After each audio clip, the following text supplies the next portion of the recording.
जय हिंद friends, welcome back to my channel. तो आज का वीडियो लेके आऊँ वैकेंसी के रिगार्डिंग।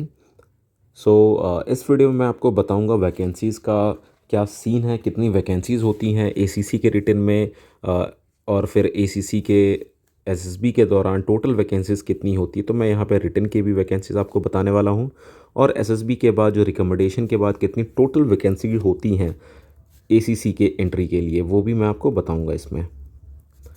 वीडियो को लास्ट तक देखिए, साथ साथ इसमें एसईओ की वैकेंसीज़ के बारे में भी मैं डिस्कस करने वाला हूँ। तो सबसे पहले मैं एसीसी के बारे में बात करता हूँ। एसीसी रिटन का जो एग्ज़ाम होता है, बहुत लोगों को कन्फ्यूजन है कि कितने लोग एग्ज़ाम देते हैं, कितने पास होते हैं, कितने नंबर आता है। तो मैं सारी चीज़ें यहाँ पर आपको एक्सप्लेन करने वाला हूँ इस वीडियो में। तो वैकेंसीज़ के रिगार्डिंग अगर मैं बात करूँ आपसे एसीसी एंट्री में रिटन पास करने के लिए, तो देखिए अभी जो पहले एसीसी स्टार्ट जब से हुई थी, तो एसीसी में पहले 800 रैंक होते थे। ये रैंक 800 क्यों होते थे? रिटन का बात करो, रिटन क्वालिफाई सिर्फ 800 बंदे करते थे, क्योंकि उस समय काफ़ी कम बंदे एग्ज़ाम देते थे। जो एग्ज़ामिनेशन का रेट था, स्टूडेंट्स जो थे वो हार्डली 1000-1200 बंदे एग्ज़ाम देते थे, या उससे भी कम मान के चलिए आप। उसमें से 700, 800, 600 ऐसे मेरिट आती थी। उसके बाद ये स्टैंडर्ड धीरे धीरे बढ़ना शुरू हुआ। बढ़ते बढ़ते ये स्टैंडर्ड पहुँचा 2000 की मेरिट पे। 2000 मैं तब की बात कर रहा हूँ जब एसीसी 115, 112, 113, 112, 111 के दौरान, अगर कोई ऐसा कैंडिडेट होगा जो देख रहा होगा इस वीडियो को, जो जिन्होंने पहले एसीसी दिया हो, अब एसयू की तैयारी कर रहे हैं, तो 11 के दौरान में, 111 के दौरान में, 1010, 109 के दौरान में मेरिट कितनी आती थी? 1600 से 1700। उसके बाद ये थोड़ी सी बड़ी बढ़ोतरी हुई इसमें, और ये कब से हाइक हुआ है? ये हुआ है एसीसी 15 से लेके कुछ दिनों तक ये चला है 119 तक, मान लें आप। जो एवरेज रहा है वो एवरेज यहाँ पे 2000 से 2400 तक का रहा है। उसके बाद धीरे धीरे देखिए, ये जब इंटरवल क्रॉस होते गए हैं और भी लोग ज़्यादा एग्ज़ाम देना शुरू किया लोगों ने, तो जैसा कि मैंने आपको पहले ही बताया, जो एसीसी की वैकेंसीज़ है ये कोई फ़िक्स वैकेंसी नहीं है। रिटर्न में उनको 3000 लेने हैं, 4000 लेने हैं, 2500 लेने हैं, 2000 लेने हैं। ये डिपेंड करता है उसके ऊपर कितने बंदों ने एग्ज़ाम दिया है। एग्ज़ाम के हिसाब से वो मेरिट निकालते हैं। तो अब की बार जो रैंकिंग थी, जो लास्ट 2 बार एसीसी में रैंक ले रहे थे, एक में 3023 लिया, एक में 3012 लिया। अब की बार में हो सकता है 3500 भी लें, अब की बार हो सकता है 2500 भी लें। तो ये कोई फ़िक्स नहीं है कि इतना ही होगा। मैं बस एक ग्राउंड की और बेस की बात आपको बताना चाहता हूँ जो सच है। बट जो एक एवरेज चल रहा है, अब वो एवरेज 3000 का हो रखा है। ये 3000 का एक एवरेज हो रखा है, तो वो 3000 के एवरेज को फुलफ़िल वो करेंगे, कंफर्म करेंगे।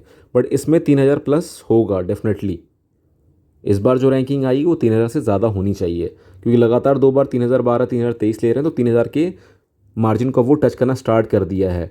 अगर आप लोगों ने पहले देखा हो तो पहले एयरफोर्स के कैंडिडेट्स और नेवी के कैंडिडेट्स बहुत कम एग्ज़ाम देते थे एसीसी का, पर अभी वो भी देते हैं, और काफ़ी ज़्यादा अमाउंट में काफ़ी ज़्यादा कैंडिडेट्स आ रहे हैं उभर के जो एसीसी एग्ज़ाम दे रहे हैं और रिकमेंड भी हो रहे हैं। मैंने लास्ट बार की जो मेरिट आई, मेरिट के अंदर देखा कि नेवी का भी कैंडिडेट रिकमेंड हुआ, जो कि मैंने अभी तक शायद पहली बार देखा होगा कि एसीसी में कोई नेवी का कैंडिडेट रिकमेंड हो रहा है। तो वैकेंसीज उसके हिसाब पे डिपेंड करती हैं। तो रिटन की जो वैकेंसी होगी, जो बेस यहाँ पे जो निचोड़ निकला है यहाँ पे रिटन की वैकेंसी के लिए, तो रिटन की वैकेंसी आपकी 3000 प्लस जाएगी अब की बार भी। आगे मैं वीडियो में बताऊंगा, दूसरा वीडियो लेके आऊँगा, उसके अंदर मैं मेरिट के बारे में बात करूँगा, किसकी मेरिट 3000 के अंदर आ सकती है, कि उन्होंने एग्ज़ाम में कितने कितने स्कोर किए हैं कि वो 3000 के लेवल में आने लायक हैं। तो यहाँ पे हो गई आपकी 3000 तक आपकी आएगी। अब जो फाइनल वैकेंसी है एसीसी की, जो कि एसएसबी के बाद की वैकेंसी होती है, वो टोटल होती है 75।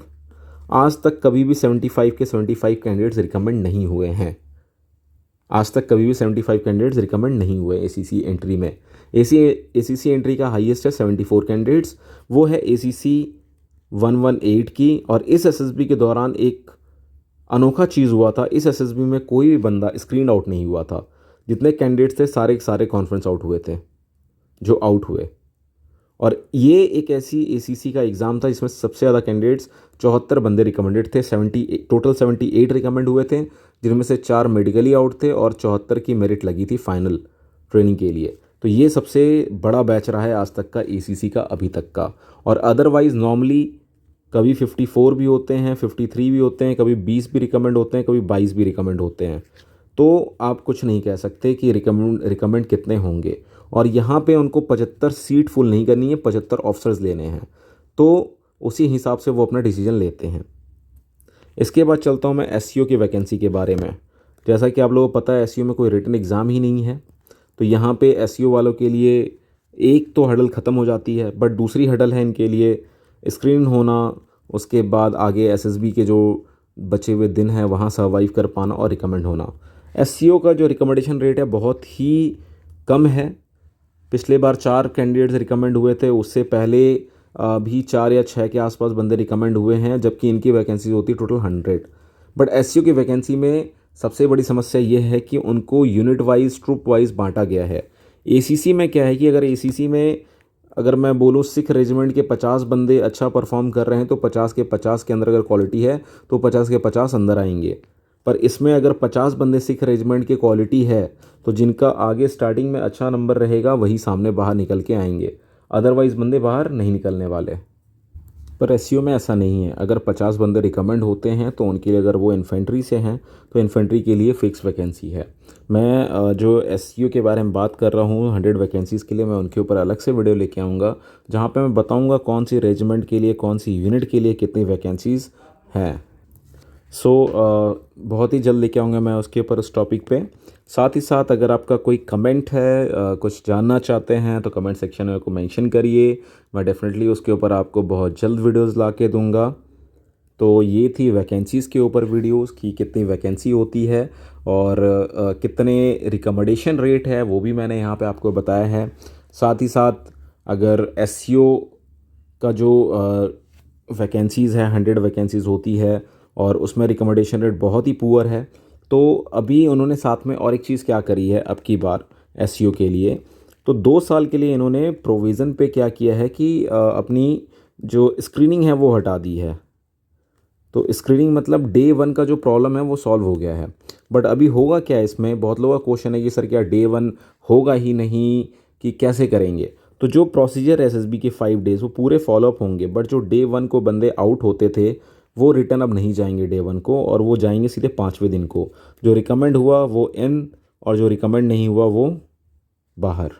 तो ये तरीका होने वाला है अब की बार, ये सेम एज़ 118 की तरह होने वाला है। और आई होप कि इस बार का जो रिकमेंडेशन रेट रहेगा एसईओ में काफ़ी हाई जाने वाले हैं। अच्छे से तैयारी करिए, काफ़ी अच्छी अपॉर्चुनिटी है एसईओ कैंडिडेट्स के लिए।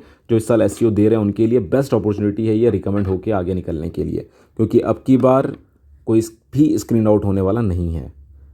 अगर ये वीडियो अच्छा लगा हो तो प्लीज़ वीडियो को लाइक करिए, शेयर करिए, सब्सक्राइब करिए। Thanks for watching my video. जय हिंद।